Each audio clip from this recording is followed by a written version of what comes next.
অবশেষে চমক দিলেন ঢাকা ক্যাপিটালস। বিপিএলে টানা 5 ম্যাচ হারের পর এবার টনক নড়েছে ঢাকার ফ্রাঞ্চাইজির। ক্যারিবিয়ান 2 তারকা ক্রিকেটারকে দলে ফিরিয়েছেন শাকিব খানের দল ঢাকা ক্যাপিটালস। গোপন সংবাদের ভিত্তিতে জানা গিয়েছে যে ক্যারিবিয়ান 2 তারকা ক্রিকেটার আন্দ্রে রাসেল এবং সুনীল নারায়ণকে দলে ফিরিয়েছেন শাকিব খানের দল ঢাকা ক্যাপিটালস। বিপিএলে গত বেশ কয়েক মৌসুম ধরে খেললেও এবারে বিপিএল এর ড্রাফটে কোনো দল পায়নি এই 2 ক্রিকেটার।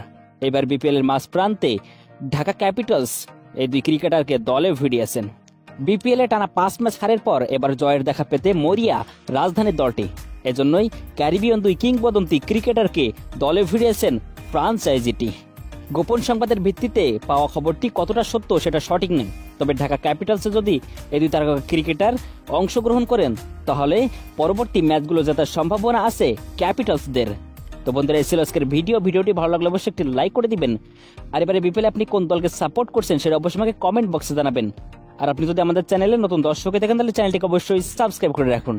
তো দেখা হবে পরবর্তী দিন নতুন কোনো ভিডিওতে। ততক্ষণ পর্যন্ত ভালো থাকুন, সুস্থ থাকুন, আল্লাহ হাফেজ।